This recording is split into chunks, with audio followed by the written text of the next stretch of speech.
आइए साथ मिलकर योग की एक वैज्ञानिक खोज का प्रारंभ करें, जहां आप वैज्ञानिक हैं और प्रयोगशाला है आपका हृदय, और आप ही हैं परिणाम। नमस्कार, आप सभी का आस्था भजन चैनल पे स्वागत है। We have lots and lots of questions to tackle. So आज का पहला क्वेश्चन है श्री पार्थ फ्रॉम सतना, मध्य प्रदेश। सुबह का ध्यान करने के लिए जल्दी उठने की अपनी इच्छा शक्ति को कैसे विकसित करें? ये तो विल पावर की बात कर रहे हैं जी।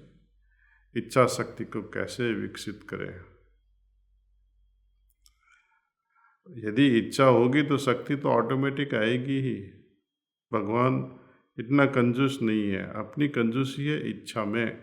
मेरा इंटरेस्ट है इसमें, मुझे इसमें चैन है, इस चीज़ करने से मुझ में उसको, क्या ये चीज़ करने के लिए मेरे में इतना शौक़ है क्या, इतना पैशन है क्या, मैं सही में करना चाहता हूँ।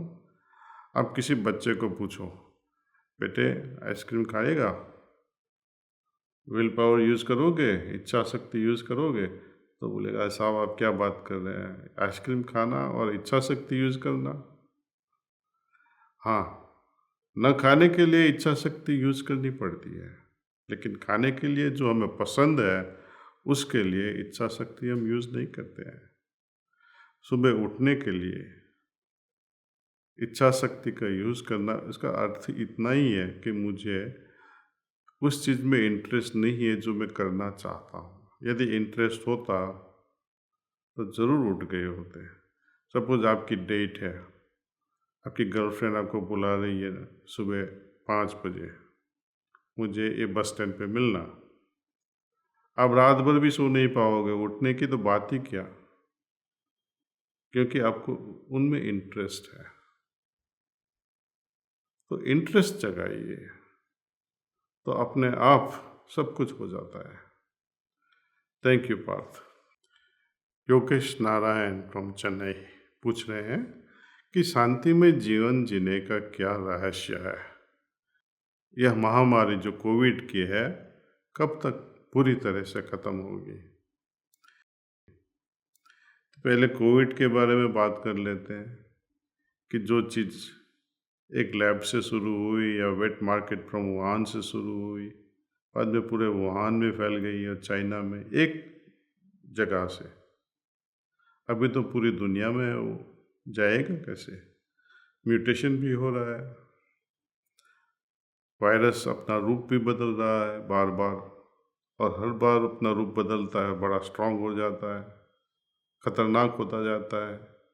ऑर्डिनरी जो कोविड था उसने रूप बदला, अभी डेल्टा हो गया, बाद में डेल्टा प्लस हो गया, और जैसे जैसे रूप बदलता है, म्यूटेशन होता है, वो बड़ा स्ट्रांग होते जाता है, ऐसे वेरी रेयरली वीक होएगा। एनीवे, इन सब चीज़ों के लिए जो हमें करना है, ये डिस्टेंसिंग रखना है, एक दूसरों से मास्क पहनना है, डबल मास्क, हाथ धोना है बार बार, ये बहुत फ़ायदेमंद है। और ख़ास करके वैक्सीनेशन, अपनी इम्यूनिटी बढ़ाओ, फ्रूट्स एंड वेजिटेबल्स। अपने देश में एक बड़ी बीमारी है, ख़ास करके कोई को बोले कि आपको ये पहनना ही पड़ेगा मास्क, तो लोग ऐसा समझते हैं कि मेरी फ्रीडम चली गई, मेरी स्वतंत्रता चली गई। कर्फ्यू चला गया या क्वारंटीन चला गया तो सब लोग वैसे ही भाग दौड़ कर रहे हैं, तो कैसे कोविड जाएगा?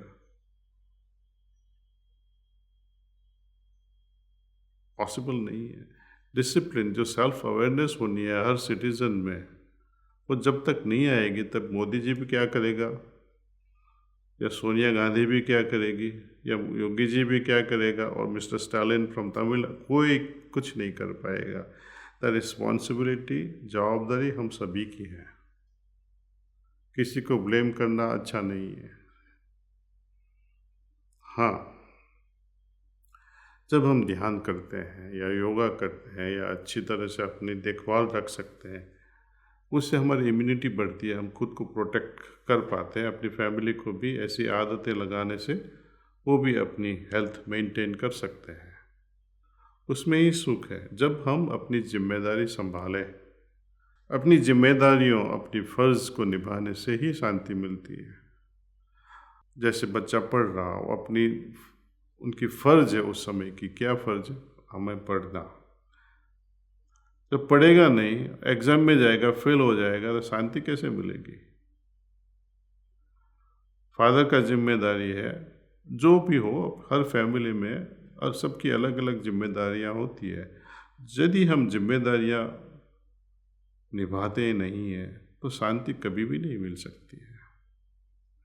इंडिविजुअल लेवल पे ये सब जिम्मेदारियां हम संभालते हैं, फिर भी एक ऊंची, बहुत बड़ी जिम्मेदारी अपने जीवन की है, जो है अपनी मिनिमम मोक्ष तक पहुंच जाने की। उससे परमानेंट शांति मिल जाती है। उसका ये मतलब नहीं कि हमारी दुनियावी जिम्मेदारी को भूल जाए, दोनों को साथ में निभाते निभाते आगे बढ़ना है। तो मटेरियल वर्ल्ड, जो भौतिक जीवन में, वो जवाबदारी निभाना है, खुद की पर्सनल जिम्मेदारी जो है आध्यात्मिकता में, वो भी निभानी है। वो दोनों का समन्वय होने से ही शांति मिल सकती है। Thank you Yogesh ji. अगला प्रश्न है राजस्थान से श्री पन्नालाल पूछते हैं कि कभी कभी मुझे लगता है कि इस दुनिया से कहीं दूर चला जाऊं, लेकिन मेरे परिवार के सदस्य मुझे इतना व्यस्त रखते हैं और परिवार के सदस्यों के साथ रहकर मैं साधना नहीं कर पा रहा हूं। कृपया मेरा मार्गदर्शन कीजिए। पन्नालाल जी, ये दुनिया से कहीं दूर चला जाऊं, कहाँ जाओगे? कई लोग बोलते हैं मैं भगवान को ढूंढने निकला हूँ, ईश्वर को ढूंढने। ईश्वर थोड़ा खोया हुआ है कि आप उनको खोजने जा रहे हो।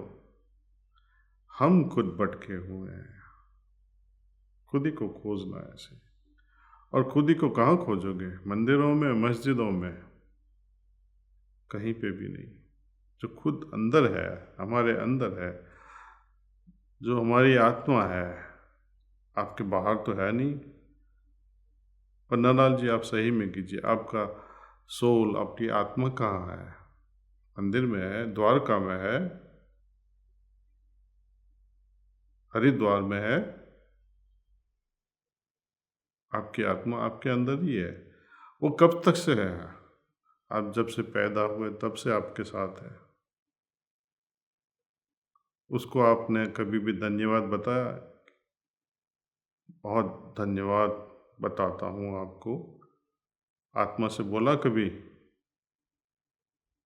लेकिन हमारी ढूंढ, जैसे आप कहते हैं ना, बाहर बहुत दूर चले जाना चाहता हूँ, लेकिन जो है वो तो हमारे अंदर है, बाहर नहीं भटका हुआ है ऐसे। तो असली जो सर्च है वो हमारे अंदर है, और उनको हमारे अंदर ही उनका अनुभव करना है। जो ईश्वर है उसका बाहर से तो कभी अनुभव नहीं हो पाएगा, यहाँ से भी अनुभव नहीं होगा। यहाँ से तो सिर्फ सोच ही सकते हैं। पेट से भी अनुभव नहीं होगा, किडनी से भी नहीं होगा, सिर्फ हृदय से ही हम अनुभव कर सकते हैं। तो जहाँ भी हो वहाँ बैठ के आप ध्यान करो। किसी को बदनाम करना या परिवार को बोलना कि आपकी वजह से मैं ध्यान नहीं कर रहा हूँ, वो तो बेकार का हो गई बात। जैसे बच्चे पढ़ते हैं और कहते हैं कि मुझे पढ़ने नहीं देती या पढ़ने नहीं देता। आपको सही में पढ़ना ही है तो कोने में चले जाइए और उनको कहिए कि थोड़ी देर मुझे पढ़ने दो। और ध्यान के लिए कितना समय चाहिए? 20 मिनट, 30 मिनट सुबह। आप जब फ़ोन पे बैठते हैं, परिवार से पूछा किसी को आपने कि मैं 20 मिनट फ़ोन पे बात कर लूँ?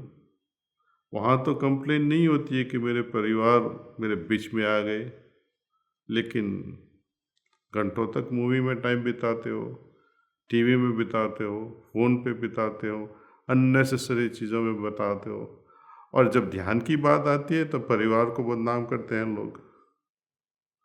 जो मेरी प्रशिक्षक थी, जिनके पास से मैंने ध्यान सीखा, वो भी पारिवारिक महिला थी, द्रौपदी देवी अग्रवाल, अहमदाबाद में।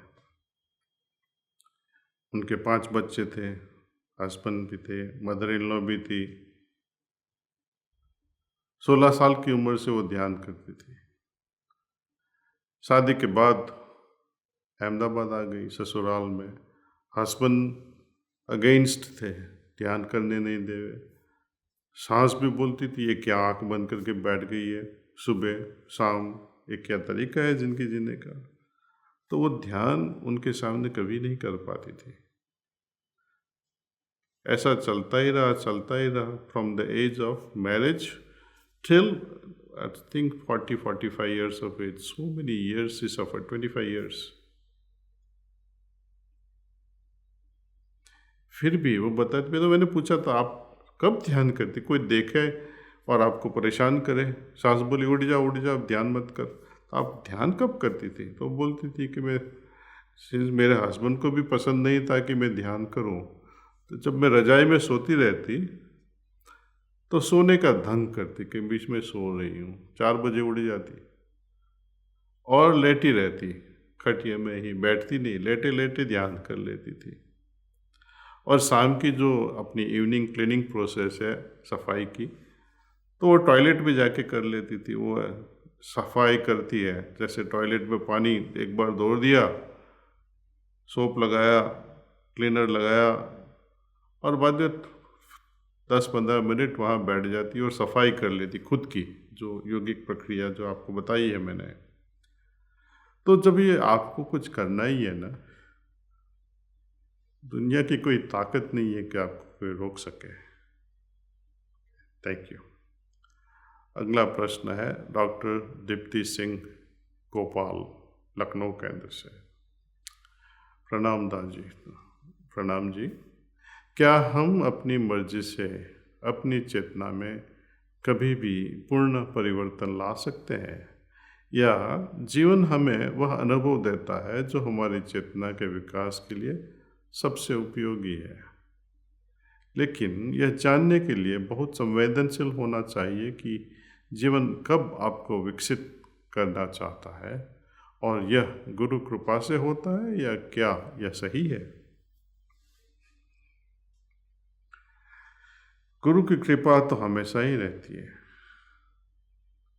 गुरु की कृपा में कोई डिफ्रेंशिएशन नहीं है या डिस्क्रिमिनेशन नहीं है, सबके लिए एक ही होता है। जब बारिश आती है, पत्थर पे भी आती है, पहाड़ों में भी आती है, जल में भी जाती है, फर्टाइल सॉइल पे भी जाती है, हर जगह पे उसकी असर अलग होती है।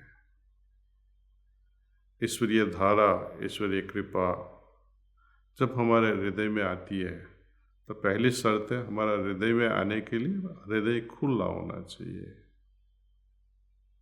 उसमें कुछ तरह का रुकाव नहीं होना है।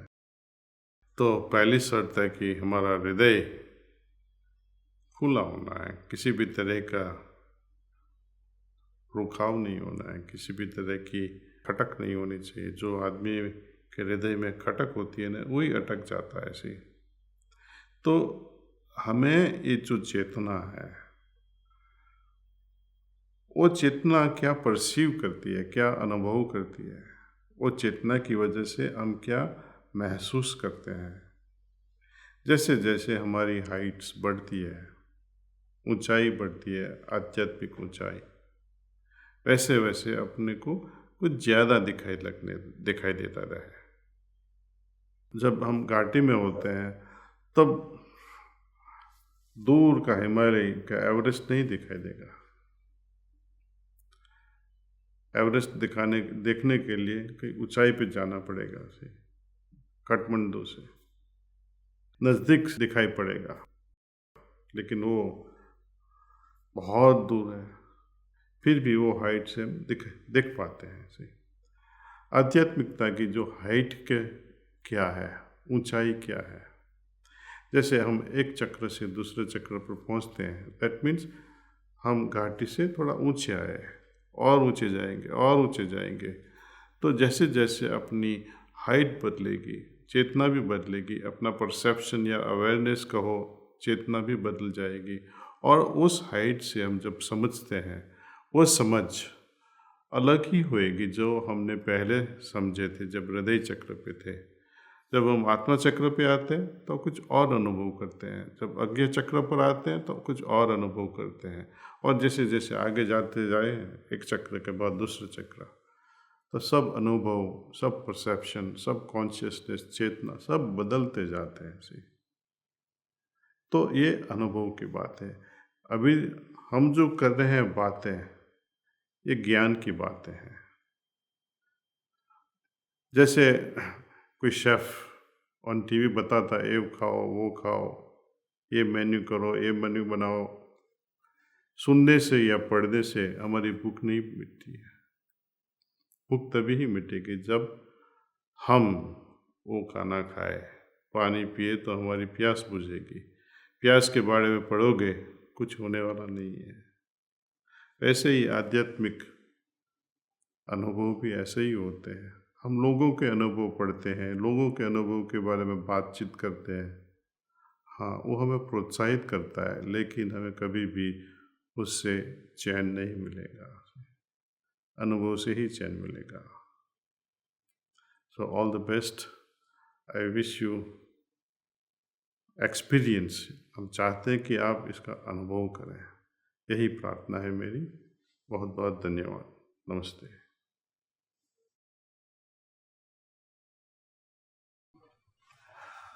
जो लोग आज पहली बार ध्यान कर रहे हैं हमारे साथ, तो उनको ऐसा हम बताएंगे कि ऐसे ध्यान करना है।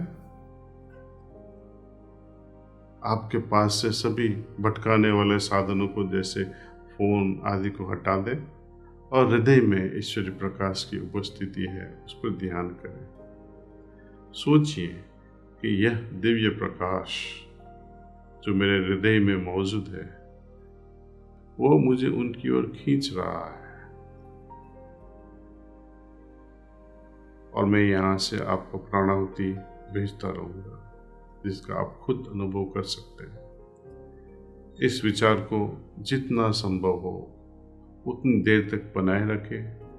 अगर आपका ध्यान इस पवित्र विचार से भटक जाए और आपको बहुत से विचार आने लगे, तो अपने आप को बस यही याद दिलाएं कि आप दिव्य प्रकाश की उपस्थिति पर ध्यान कर रहे हैं।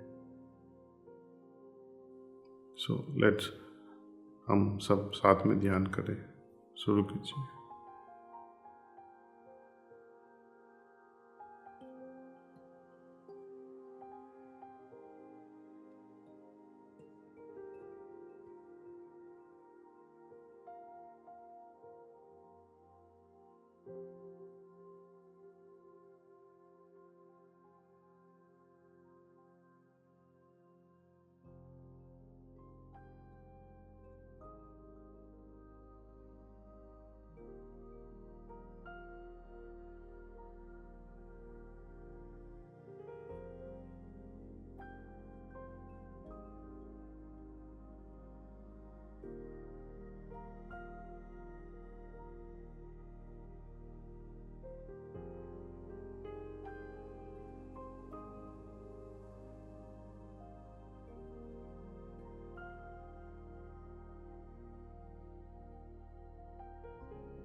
बस कीजिए, दैट्स ऑल।